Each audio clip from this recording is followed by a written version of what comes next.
pastor César no sabe del tema que teníamos, o sea, sabíamos que íbamos a hablar de la resurrección y él nos ha, ¿cómo se dice? Confiado. Nos ha robado el versículo que vamos a usar, el pasaje, Mateo 28, es el pasaje que vamos a utilizar en este día tan especial como hemos estado comentando. Es el día que estamos festejando que Cristo vive. Es la prueba fehaciente, la resurrección de Jesucristo. Y yo quisiera que me acompañaran, voy a leer a 1000 por hora, pero quisiera que me acompañaran en esta lectura. Y dice: el domingo por la mañana temprano, cuando amanecía el nuevo día, María Magdalena y la otra María fueron a visitar la tumba. De repente se produjo un gran terremoto, pues un ángel del Señor descendió del cielo, corrió la piedra a un lado y se sentó sobre ella. Su rostro brillaba como un relámpago y su ropa era blanca como la nieve. Los guardias temblaron de miedo cuando lo vieron y cayeron desmayados por completo. Entonces el ángel les habló a las mujeres. No teman, dijo. Sé que buscan a Jesús, el que fue crucificado. No está aquí, ha resucitado tal como dijo que sucedería. Vengan, vean el lugar donde estaba su cuerpo. Y ahora vayan rápidamente y cuéntenles a sus discípulos que ha resucitado y que va delante de ustedes a Galilea. Allí lo verán. Recuerden lo que les he dicho. Este pasaje nos está hablando de ese domingo en la mañana, cuando fueron a visitar la tumba las Marías, y no las que están acá fuera en el mercado, sino las que existían en aquel tiempo. Fue María Magdalena y fue la otra María, nos dice el Evangelio de Mateo. El día era el tercer día. Yo creo que muchos de ustedes, como yo, en algún momento nos pusimos a meditar por qué 3 días si lo están crucificando el viernes, y hacemos cuentas viernes, sábado y domingo, y no nos salían las cuentas. ¿Por qué resucitó el domingo en la mañana si lo acaban de crucificar el viernes? Bueno, es que hacemos las cuentas, o hacía las cuentas yo, de acuerdo a mi calendario, cuando el calendario judío era diferente. El viernes, en ese tiempo, en el calendario judío, el día viernes se terminaba a las 6 de la tarde.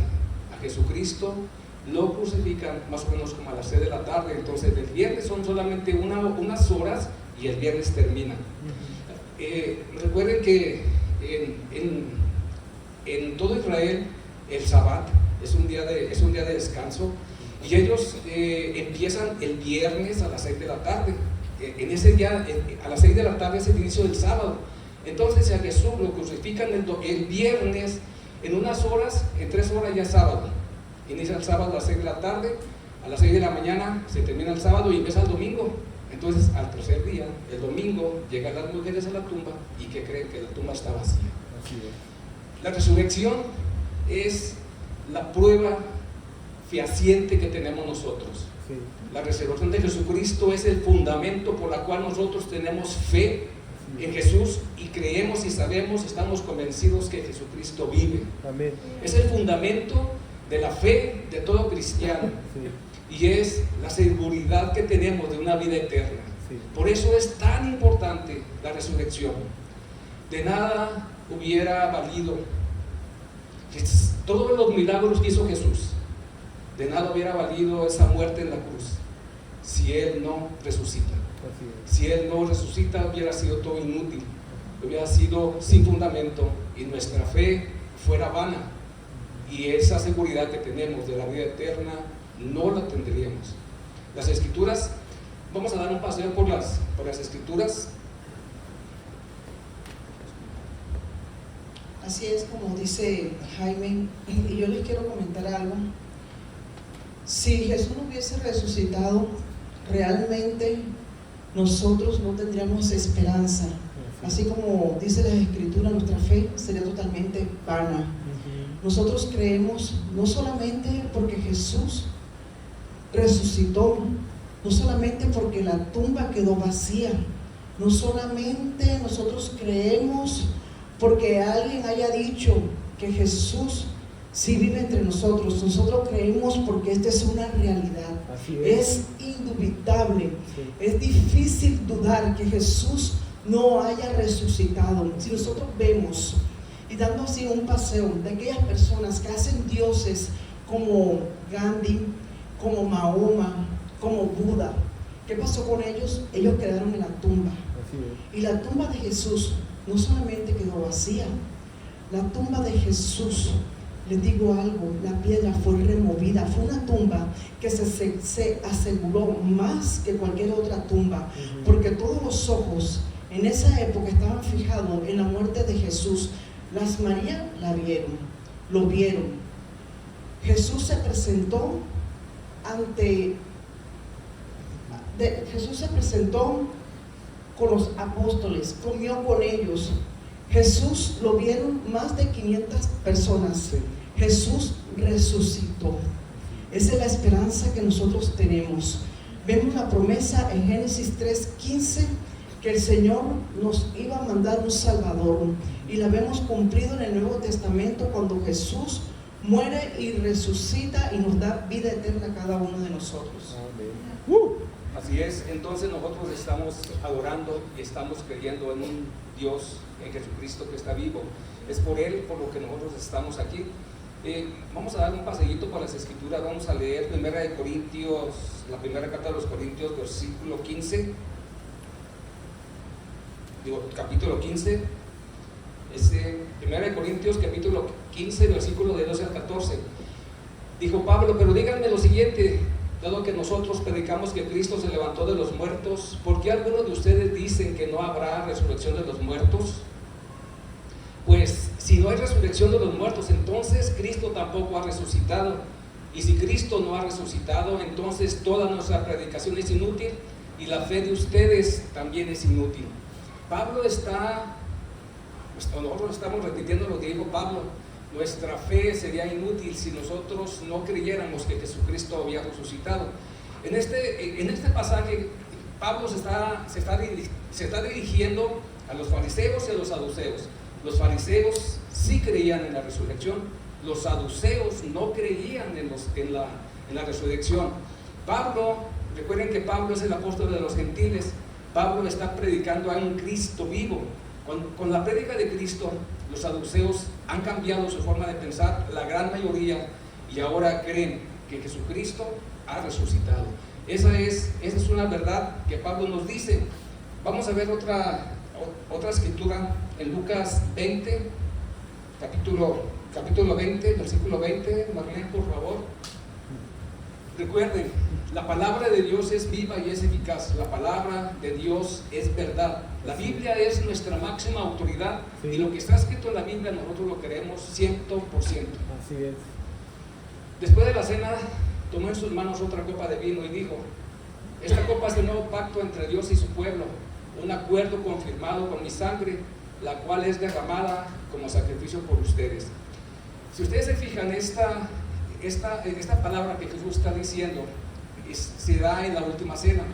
Ellos están en la última cena, y este pacto que hace Jesús con su copa es la confirmación, o oficializa para nosotros lo que es la vida eterna. Todo aquel que toma de esa copa, que reconoce a Jesucristo como Señor y Salvador, entonces esa sangre es la que nos permite ahora a nosotros tener esa salvación y esa vida eterna. El tema de hoy es resurrección y el poder de la sangre. Y en este pasaje en específico, Jesucristo está haciendo oficial ese pacto con su sangre, porque sabía que esa misma noche iba a ser apresado, que iba a ser llevado al Sanedrín, que iba a ser llevado, juzgado, latigado, iba a ser molido a golpes y luego iba a ser crucificado. Él hizo ese pacto con nosotros de su sangre para que nosotros estuviéramos seguros de que tendríamos una vida eterna con Él. Sí. Y luego podemos ver en Juan capítulo 11, versículo 25. Jesús le dijo: yo soy la resurrección y la vida. El que cree en mí vivirá aún después de haber muerto. Nosotros creemos todos que la muerte es un espacio de tiempo solamente, donde estaremos en un lugar, pero que solamente es un espacio, es un paréntesis. Nosotros al momento de nacer tenemos un inicio, pero no tenemos un fin. Nosotros tenemos una vida eterna, y Jesús está asegurando que todo aquel que vive en Él, que todo aquel que reconoce a Jesucristo como Señor y Salvador, que todo aquel que toma de esa sangre, de ese pacto nuevo que tiene para nosotros, nos está garantizando entonces una vida eterna con Él. Sí. Esa es la palabra de Jesús cuando dice que aunque estemos muertos viviremos. La muerte es un espacio de tiempo. Si ustedes trazan una línea desde el momento en que nacemos, una línea no va a tener fin, va a tener un punto por ahí que va a ser en el momento de nuestra muerte nada más, pero luego nosotros resucitaremos igual como Él ha resucitado.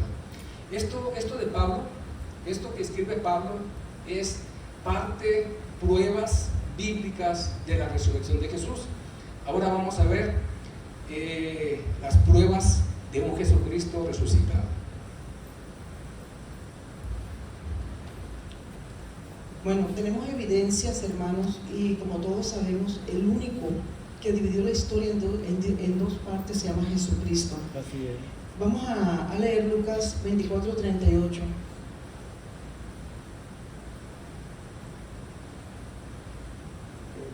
Sí. ¿Por qué están asustados?, le preguntó. ¿Por qué tienen el corazón lleno de dudas? Continuamos. Al sentarse a comer, tomó el pan y lo bendijo. Luego lo partió y se lo dio a ellos. De pronto se les abrieron los ojos y lo reconocieron. Y en ese instante Jesús desapareció. Ahí vemos claramente que Jesús, ya resucitado, Él come con los apóstoles. Seguimos, Marc. Perdón, Marc, ¿era Lucas 24? 38.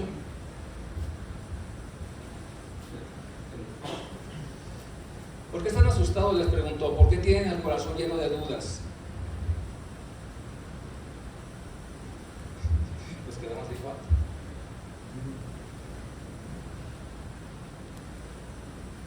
Dice, ¿por qué están asustados? ¿Por qué tienen el corazón lleno de dudas? Miren mis manos, miren mis pies, pueden ver que de veras soy yo. Tóquenme y asegúrense de que no soy un fantasma, pues los fantasmas no tienen cuerpo como ven que yo tengo. Ese es Lucas 28:38, más. ¿Sí es? Ok. Sí, ahí vemos claramente que no sé cuánto conocen la frase cuando Santo Tomás, ver para creer, ¿verdad? Ahí pues está bien claro que Jesús sí resucitó. Lo vieron cuando iban camino a Emaús, comió con los apóstoles, lo vieron más de 500 de sus seguidores, y eso nos da la confianza y la evidencia que Jesús muere y Él mismo, Él entrega su vida, nadie se la quita, Él se levanta entre los muertos, resucitó y ahora vive en nosotros. Amén. Muy bien, entonces, como leímos al principio en el pasaje de Mateo, vemos que cuando María llegan a la tumba estaba vacía. Jesucristo con esa resurrección nos está diciendo que ha vencido el poder de la muerte, ha vencido el poder del pecado en nosotros. La resurrección de Jesucristo nos está dando la garantía de que nosotros tenemos ese perdón de nuestros pecados y una vida eterna con Él. Ahora veamos cuál es más que la resurrección, que es la que nos sustenta y nos fundamenta para una vida eterna con Él y nos hace y nos convence de que Jesucristo está vivo. Es la sangre de Jesús la que tiene el poder, es la sangre de Jesús la que ha tenido el poder de perdonarnos, justificarnos, es la sangre de Jesús la que nos ha hecho libres de todo pecado. La sangre que Jesucristo derramó por sus pies, por sus manos, por su costado, por su cabeza, esa sangre que Él derramó para que nosotros fuéramos perdonados, fue el último sacrificio vivo, fue la última sangre de un cordero inmolado, sin mancha, sin defecto.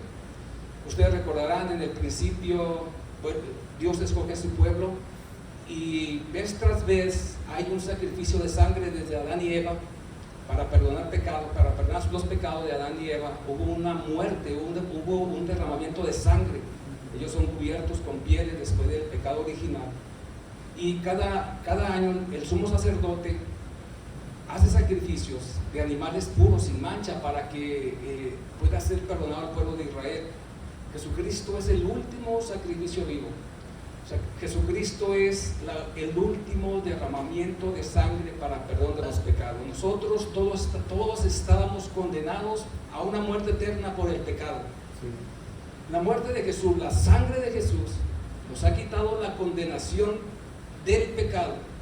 Nosotros ya somos libres de toda condenación del pecado. La sangre de Jesús nos quitó esa condenación. Fuimos libres de una muerte eterna por nuestros pecados. La sangre de Jesús tiene y tendrá ese poder para liberarnos de la condenación del pecado. ¿Vamos a seguir pecando? Sí, todos nosotros vamos a seguir pecando. La sangre de Cristo nos hizo libres de la condenación. Seguiremos pecando, pero abogado tenemos en Él, dice la palabra de Dios, que si pecamos tenemos abogado, porque tenemos un Dios que es fiel y justo. Si confesamos nuestros pecados, Él es fiel y justo para perdonar nuestros pecados y limpiarnos de toda maldad. La sangre de Cristo es la que tiene el poder para santificarnos, para justificarnos, para perdonarnos, para darnos esa vida eterna con Él. ¿Qué tenemos que hacer nosotros vez tras vez cuando pecamos? Confesar nuestros pecados a Dios. Hemos sido libres de la condenación.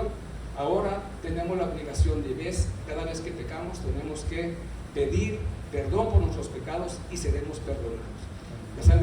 La sangre de Cristo tiene ese poder, lo tuvo, lo tiene y lo tendrá, para que todo aquel que confesemos nuestros pecados seremos perdonados gracias a esa sangre de Jesús. Amén. Así es, qué cosa tremenda. Esta es una historia, y no es una historia cualquiera, es una historia real, una historia que también nos marcó a nosotros.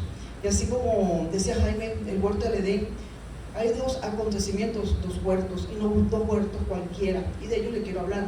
El huerto del Edén, pecado, y el huerto de Getsemaní, por un hombre entró el pecado llamado Adán, y por el segundo hombre llamado Jesús entró la salvación. Sí. En el huerto de Getsemaní, cuando Jesús llega allí, a ese lugar, Él hace dos confesiones cuando está orando. Dice: Padre mío, si es tu voluntad, pasa de mí esta copa, pero que no se haga la mía, sino la tuya.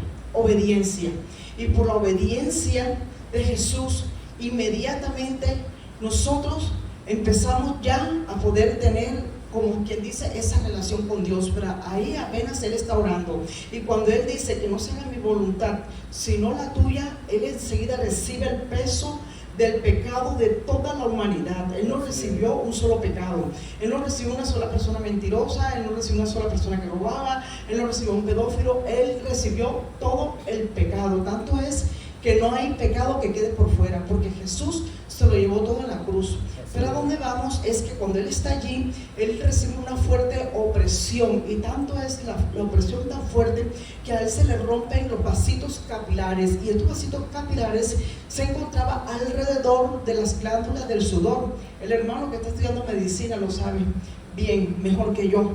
¿Y qué pasaba allí? Esta sangre se conjugaba con el sudor, y dice la Biblia, usted lo puede leer en su casa, que Él sudaba como gotas de sangre. ¿Por qué? Por la opresión. Jesús sintió opresión. Jesús sintió en ese momento miedo. Jesús sabía que la copa de la ira de Jehová que teníamos que beber nosotros, Él era el que la iba a tomar. Qué bueno, Jesús. Gracias, aleluya. Y Él bebió la copa de la ira de Jehová, y Él sabía que ya venía todo el pecado de la humanidad. Él lo iba a atravesar, y fue allí en el huerto de Getsemaní cuando la primera sangre que Jesús derramó empezó a reconciliarnos con el Padre. Desobediencia y obediencia, y sigue camino a la cruz. Cuando Él va camino a la cruz, que lo llevan a un lugar llamado Antonia, en ese lugar a Él le dan 39 latigazos. ¿Cuántos lo recuerdan? Está bíblico, porque se sabía que en la antigüedad tenía costumbre que eran 40 latigazos, pero ellos evitaban llegar a los 40 para que las personas no murieran, pero muchos morían. Se dice que una persona tiene aproximadamente 5 litros de sangre, un adulto, ¿cierto, hermano? 5 litros de sangre, y Jesús derramó la mayoría de sangre allí, en ese lugar. Le dieron 39 latigazos, y no eran cualquier latigazos. Estos latigazos, esos látigos eran específicos, tenían unas puntas como de lanza que le sacaban la carne, y Jesús quedó siendo allí una llaga, y se cumple la promesa que dice: por mi llaga ustedes son sanos. Esa es una de las primeras promesas. y lo vamos a ver en Isaías. Por mi llaga ustedes son sanos. Vamos a ver rápidamente unos versículos que nos confirman y nos afirman bíblicamente lo que hizo Jesús en la cruz. Si la sangre de Jesús nos redime, Efesios 1:7. Dios es tan rico en gracia y bondad que compró nuestra libertad con la sangre de su Hijo y perdonó nuestros pecados. Redención es el acto divino de liberar a la humanidad de la esclavitud del pecado. Eso quiere decir redimir. Jesucristo redimió nuestros pecados. Él dio su sangre para que nosotros fuéramos liberados de la esclavitud del pecado. Antes de conocer a Jesús, antes de reconocerle como Señor y Salvador, antes de que Él esté viviendo en nuestro corazón, nosotros no somos libres de la condenación del pecado. Necesitamos ser redimidos por la sangre de Jesús. Necesitamos ser libres por la sangre de Jesús. Ese es el poder de la sangre, redimir. Él se puso en nuestro lugar para que nosotros fuéramos libres de la esclavitud del pecado. La sangre de Cristo nos perdona. Primera de Juan 1:9. Se me olvidó que no leo sin lentes. Bueno, apenas. La sangre de Cristo nos perdona y nos libra del pecado. Si vivimos en la luz así como Dios está en la luz, entonces tenemos comunión unos con otros y la sangre de Jesús, su Hijo, nos limpia de todo pecado. Hasta ahí, Mar, si quieres. Bueno, si afirmamos que no tenemos pecado, lo único que hacemos es engañarnos a nosotros mismos y no vivimos en la verdad. Pero si confesamos nuestros pecados a Dios, Él es fiel y justo para perdonarnos nuestros pecados y limpiarnos de toda maldad. Si nosotros, siendo libres de la condenación del pecado, siendo hijos de Dios, teniendo a Jesús en nuestro corazón, no pedimos perdón por los pecados que cometemos cada día, vamos a perder nuestra libertad. Seremos siendo hijos de Dios, seremos siendo libres de la condenación del pecado. Pero si acumulamos pecados en nuestra alma, vamos a ir perdiendo nuestra libertad. El pecado puede llegar a convertirse en muerte, porque la ira, el resentimiento, la amargura, la tristeza, la venganza, etcétera, etcétera, toda la gama, todo el arcoíris de pecados que cometemos cada día, porque somos pecadores. Levanten la mano, ¿quién no es pecador? Sáquenlo. No se crean. No, ya estaba viendo visiones. Si confesamos nuestros pecados, Dios perdona nuestros pecados. Nosotros tenemos que ser libres y vivir con esa libertad. Nosotros debemos de vivir siempre con el gozo del Señor en nuestra vida. Nosotros debemos de vivir siempre sobre toda situación, sobre todo conflicto, sobre todo problema, no importa lo que sea. Tristeza, depresión, angustia, pérdida de un ser querido, divorcio, engaño, humillación, lo que sea. Si nuestra alma está libre de pecado, nosotros estamos viviendo sobre eso. En este mundo tendremos aflicción, Jesús lo dijo. Pero si nosotros estamos libres del pecado, si confesamos nuestros pecados, Dios es fiel y justo para perdonarnos. Si no confesamos nuestros pecados, no podemos ser perdonados. ¿Seguro? Así es. Por eso, mis hermanos, mis amigos, mi familia, cada que cometamos un pecado, tenemos que arrepentirnos y pedir perdón. Eso nos va a dar gozo en nuestro corazón. Ese es el valor de la sangre de Cristo. Por eso somos libres. Hay un pasaje donde Jesucristo está en el templo, lo quieren apresar. Yo me imagino el templo lleno de algarabía, de violencia, de gente que lo estaba maldiciendo. Pero Jesús dice que fijando sus ojos en un pequeño grupo de judíos que habían creído en Él, les dijo: si ustedes permanecen en mi palabra, serán verdaderamente mis discípulos y conocerán la verdad, y la verdad los hará libres. Conocer a Jesús es ser libre. Ser discípulo de Jesús es gozar de esa libertad. De verdad, podemos llorar, vamos a llorar, vamos a tener días difíciles, muy difíciles, días oscuros, muy oscuros. Pero si Jesús está en nosotros, si nuestra alma está limpia, vamos a pasar por eso siempre, siempre, siempre. Si Cristo está con nosotros, ¿quién contra nosotros? Amén. Todo lo podemos en Cristo que nos fortalece Sí. cuando estamos libres de nuestra alma que está libre de pecado. Amén. Así es. Y mire, hermano, todo tiene un significado. Cuando Jesús estaba allí en ese lugar, en la fortaleza de Antonia, que le colocan la corona de espina, según los judíos, para burlarse, esa corona de espina nos hace libres de la condenación del pecado, de pensamientos que vienen a hacernos daños. Esa corona de espina nos hace libres de opresión y de maldiciones generacionales que están en nuestras mentes y los pactos que hicieron nuestros ancestros. Jesús allí rompió esa maldición que era para nosotros. Jesús se llevó todo en la cruz, y cuando Él va camino al Gólgota, ya para la crucifixión, cuando él va camino, ya Él iba agotado, no tenía casi sangre. Por eso es que ustedes ven en los pasajes bíblicos que hubo alguien que lo ayudó a llevar la cruz, y cuando Él llega ya a ese lugar del Gólgota, dijo 7 frases, de las cuales yo les voy a nombrar las 7ª frases. La 7ª frase que Él dijo allí: consumado es. Y en el griego, cuando alguien pagaba una deuda, se sellaba y decía consumado es. ¿Qué quiere decir? Ya no debe, su deuda quedó pagada. Jesús lo hizo allí en la cruz. Cuando Él dijo consumado es, había esa frase griega tetelestai, ya su deuda quedó cancelada. Él canceló en la cruz lo que nos correspondía a nosotros pagar. Fue allí cuando Él dijo: Padre mío, por decirlo así, yo todo lo hice por ellos. Allí me llevé al pedófilo, allí me llevé al mentiroso, allí me llevé todo el pecado del peso de la humanidad. Y no solamente se llevó, como dije anteriormente, un solo pecado. Él se llevó el pecado de todo. Nada quedó por fuera. Por eso la corona de espina, nadie te puede acusar. No puede haber pensamientos que sean contrarios a la voluntad de Dios. No puede haber pensamientos que te depriman. No puede haber pensamientos, aunque haya situaciones, la sangre de Cristo es suficiente para limpiarle y para borrar y para hacer totalmente libre a cada uno de nosotros. Amén. Déselo fuerte, déselo fuerte al Señor.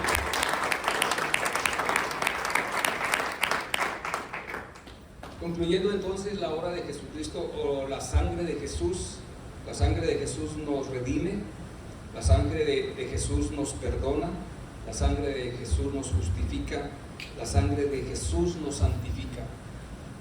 Todo lo que hizo Jesucristo fue quitar la ira de Dios de nosotros. Nosotros mismos no teníamos ningún mérito, ningún poder para ser justificados, perdonados, santificados. No teníamos nosotros ninguna obra, no hay poder humano que pueda hacer eso. Dios nos ve ahora a través de Jesucristo. Jesucristo está delante de nosotros y Dios nos ve como a su Hijo Jesucristo.